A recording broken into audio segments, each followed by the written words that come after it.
जैन साहब, मेरा एक सवाल आपसे ये है कि जैसे आप एक हिंदू समाज से हैं, एक जैन समाज से हैं, तो ऐसी क्या वजह है कि आपने अपना घर बेच के, अपना प्लॉट बेच के इमाम हुसैन की बेटी का रोज़ा तामीर किया? ऐसा क्या चमत्कार हुआ था?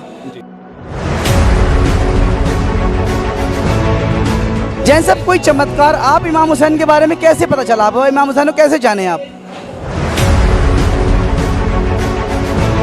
नमस्कार, आज हम आए हैं हिंडन में, और हिंडन गाज़ियाबाद के अंदर एक ऐसी जगह है जहाँ यहाँ शिया समुदाय के लोग पूरी रात अपनी एक तपस्या करते हैं एक तरह से, और यहाँ शब्बदारी करते हैं।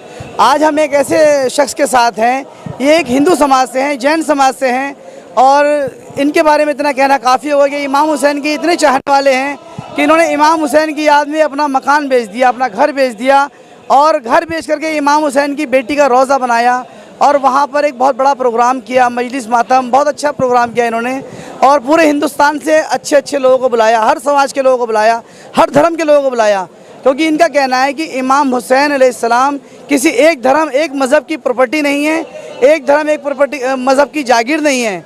तो जैन साहब से हम एक दो सवाल करना चाहते हैं। जैन साहब, जनता बनता में आपका बहुत बहुत स्वागत है। जी, शुक्रिया जी। जैन साहब, मेरा एक सवाल आपसे ये है कि जैसे आप एक हिंदू समाज से हैं, एक जैन समाज से हैं, तो ऐसी क्या वजह है कि आपने अपना घर बेच के, अपना प्लॉट बेच के इमाम हुसैन की बेटी का रोज़ा तामीर किया? ऐसा क्या चमत्कार हुआ था? जी, देखिए, पहली बात तो ये कि जो मौला हुसैन को एक बहुत छोटा कह दिया जाता है इस्लाम के बारे में कह के, वो खाली इस्लाम के नहीं है, वो कुल कायनात के हैं। मैंने एक बार पहले भी ये बात कही थी कि वो शायद अगर 18,000 आलम हैं और कहीं भी अगर इंसानियत के कोई देवता हैं तो वो सिर्फ मौला हुसैन है।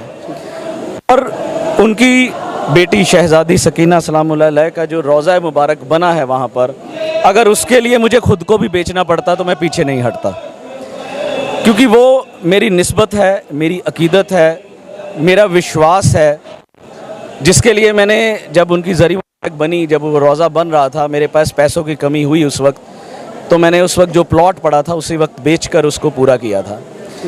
और अगर उनकी इस सब्र की जो देवी हैं वो शहज़ादी, अगर हम उनके उस मंदिर को वहाँ नहीं बनाते तो उनका जो इतना बड़ा मैसेज है वो उस दुनिया तक कैसे पहुँच सकता, जो वहाँ लोग उनको नहीं जान रहे थे। तो इसलिए हम लोगों ने इस काम को अंजाम दिया। तो जैन साहब ने बताया कि ये जो है इनकी मोहब्बत, इनकी अक़ीदत की वजह थी कि जो इन्होंने अपना घर, अपनी ज़मीन बेच के बनाया। जैन साहब, कोई चमत्कार, आप इमाम हुसैन के बारे में कैसे पता चला? आप इमाम हुसैन को कैसे जाने आप? देखिए, मैं एक नास्तिक इंसान हूँ अपने वक्त का, और मौला गाज़ी अब्बास की बशारत के बाद ही मेरी ज़िंदगी में एक बदलाव आया था। अब आने से पहले, जो ये बशारत हुई है, उससे पहले मैं गरीब नवाज़ के दरबार पर एक बार गया था, जहाँ से मेरी ज़िंदगी में ये चेंजेस आनी शुरू हुई थी। और मौला गाज़ी अब्बास के बशारत के बाद तो कुछ बदल गया। मैं अपना सब छोड़ छाड़ के सिर्फ मौला की नौकरी में आ गया था। और ये जो एक चमत्कार है, ये ऐसा चमत्कार है मेरी ज़िंदगी में कि कई बार मैं खुद भी सोचने में मजबूर हो जाता हूँ कि उस वक्त हुआ क्या था मेरे साथ।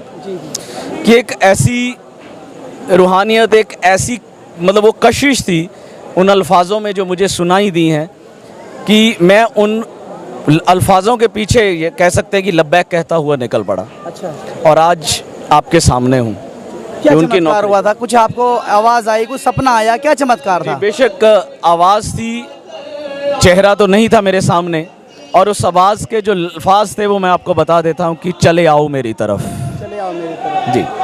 तो देखिए, ये हमारे साथ जनाब सूफीराज जैन साहब हैं, जिनको मौला ने अपनी तरफ बुलाया कि आओ सूफीराज जैन, मेरी तरफ आओ। क्योंकि देखिए, मैं अक्सर ये कहता हूँ कि ये एक मुसलमान होने के लिए कलमा पढ़ने की ज़रूरत है, लेकिन एक हुसैनी होने के लिए, इमाम हुसैन का चाहने वाला होने के लिए कलमा पढ़ने की भी ज़रूरत नहीं है। सिर्फ एक इंसान होना ज़रूरी है, एक हुसैनी होने के लिए इंसान होना ज़रूरी है। तो सूफीराज जैन साहब का बहुत बहुत शुक्रिया, आपने इतना कीमती वक्त दिया अपना। बहुत शुक्रिया जी, बहुत शुक्रिया।